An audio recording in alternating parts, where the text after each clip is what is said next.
Well, welcome to the 700 Club. Israel is ramping up pressure on Hamas to release the remaining hostages. They're cutting off electricity to Gaza and making plans to resume the fighting. Meanwhile, in Syria, human rights groups accuse the new regime of a massacre against civilians. More than 1,000 people have been killed in recent days. Julie Stahl has that story. The new Islamist government in Syria says its brutal crackdown on the Alawite community is a response to a rising rebellion of supporters of the deposed Assad regime. They claim those rebels carried out attacks against forces of the new government last week. We will not tolerate the remnants of Assad who have committed crimes against our army forces and state institutions. But others say the Sunni forces of President al-Shara, also known as Julani, massacred the Alawites.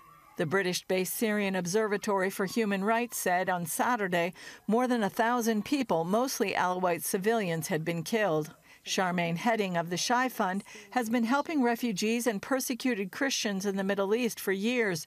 She says people on the ground tell her the numbers are higher. We're hearing reports of 2,000 to 3,000, and it's increasing every couple of hours.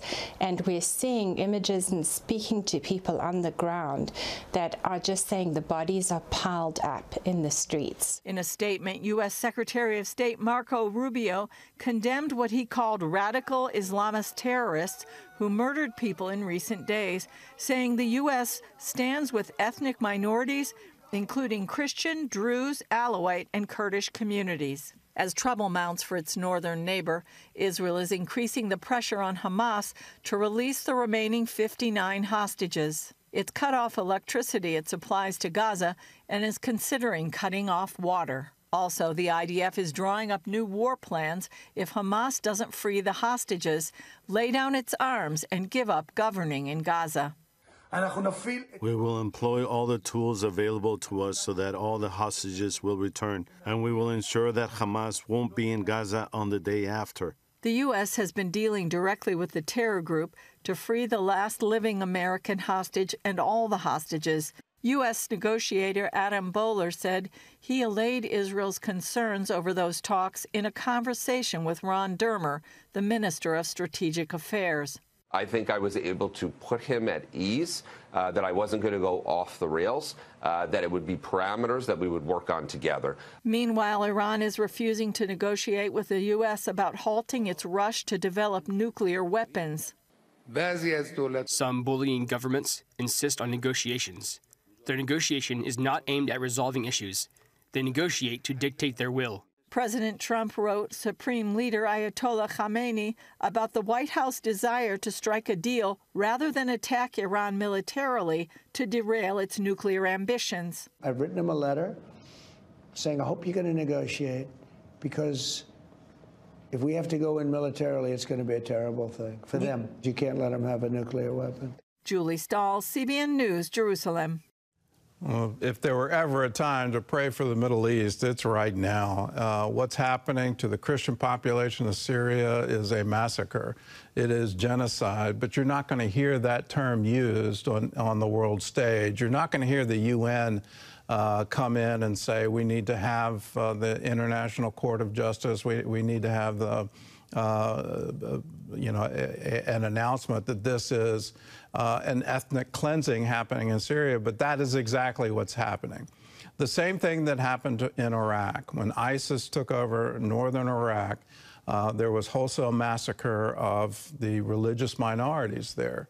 And we're seeing the same thing now happening again in Syria, because the current leadership, that group that took power after Assad fled the country and went to Russia, they are out of ISIS. Their ideology is straight from ISIS. So ISIS is trying to perform an Islamic state, and within that Islamic state, if you're a religious minority, you have to submit to Islam. And if you don't, they will kill you. And that is what we're seeing. So let's pray for that. But on top of it, Iran is bent on getting a nuclear weapon. They're accelerating their refining of uranium. They really want one, and want one very badly now. They've lost Hezbollah, they've lost Hamas, and now they're still ideologically saying we want to wipe Israel off the map. They think if they can get that nuclear weapon, they'll be able to do it. So these are enormous concerns, and there's potential for a nuclear war. There's potential for a war against Iran that the U.S. would lead. The war in Gaza is going to restart at any moment. These are very concerning times. So please, let us pray and pray for peace. Well, here at home, the Trump administration is taking action over anti-Semitic protests at Columbia University. John Jessup has more on that story from our CBN News Bureau in Washington. John? That's right, Gordon. ICE agents arrested a pro-Palestinian activist and Columbia University student named Mahmoud Halil Saturday. The Wall Street Journal quoted a Homeland Security spokesperson who said the arrest is in keeping with the president's policy prohibiting anti-Semitism and accused Halil of leading activities aligned to Hamas, which is a designated terrorist organization. The State Department reportedly is revoking his green card and permanent resident status. The administration also announced it will cancel nearly $400 million in federal grants and contracts to Columbia University, citing a failure to protect Jewish students on campus. Well, here in Washington, a budget showdown this week. House Republican leaders are hoping to head off a government shutdown on Friday with a vote scheduled for tomorrow. Meanwhile, it appears a tariff war between the United States and Canada is inevitable. CBN's Dale Hurd has a story. The Republican funding proposal endorsed by President Trump over the weekend would keep the government running until the end of September, while also reducing spending. Democrats oppose it. Even if Republicans manage to get it through the House with their razor-thin majority, it faces trouble in the Senate. You don't have 60 votes with the Senate Republicans. So it's going to become a challenge for the Senate Republicans and the Senate Democrats to decide who's going to get blamed for this thing. Meanwhile, the economy and the stock market face more uncertainty, with President Trump warning he could impose 25% tariffs on Canadian dairy and lumber as early as today, after ordering a temporary reprieve on auto tariffs. Trump's also not ruling out the possibility of a recession in the U.S. There is a period of transition because what we're doing is very big. It takes a little time. Democrats slammed the trade policy. They're destroying the economy, and they're making it harder and harder for Americans to afford things. The newly elected leader of Canada's Liberal Party and soon-to-be Prime Minister Mark Carney is sounding ready for a fight after his victory Sunday. He's attacking Canadian families, workers, and businesses, and we cannot let him succeed. And we won't.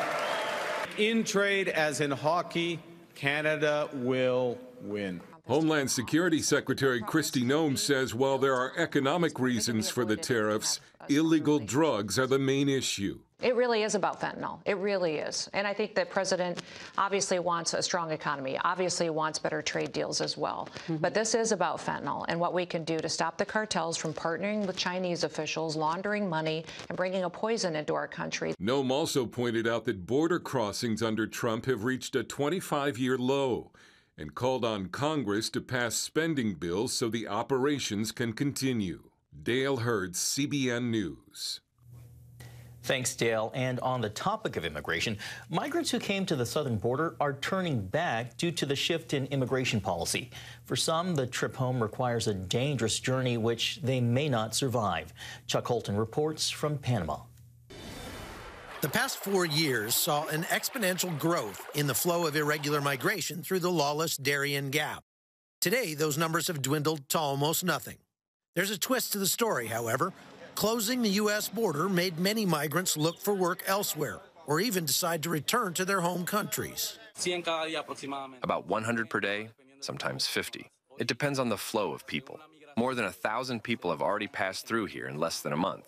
The Kuna people inhabit a string of islands called the San Blas right here on the Caribbean shore of Panama.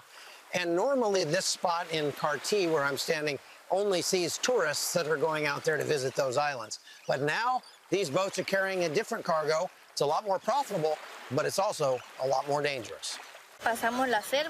When we walked through the jungle, they robbed us in the Darien.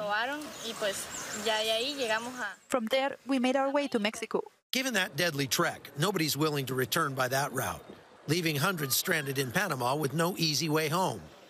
Migrants who spent everything to reach the U.S. are now struggling to afford passage back by boat. Just months ago, as these same migrants headed north, they were met by a network of aid groups that provided food, water, shelter, and even money, much of it funded by U.S. taxpayers. Now, as they head back, those organizations are nowhere to be found, and many migrants have nothing left. When Trump came in, CBP-1 was gone, and the chances of getting in became almost impossible. So we decided to turn back. Of course, there are migrants who clearly don't have enough money to travel to Colombia or Nicoclí, but they get outside help. Family members in the United States, Colombia, Venezuela. While some depend on friends and family to send them money for the trip home, the same cartels that made millions smuggling migrants north are now profiting off their return.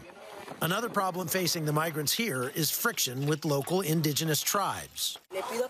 We're asking everyone to stay calm while we coordinate to find a way to get you all where you are going, because this route is now closed.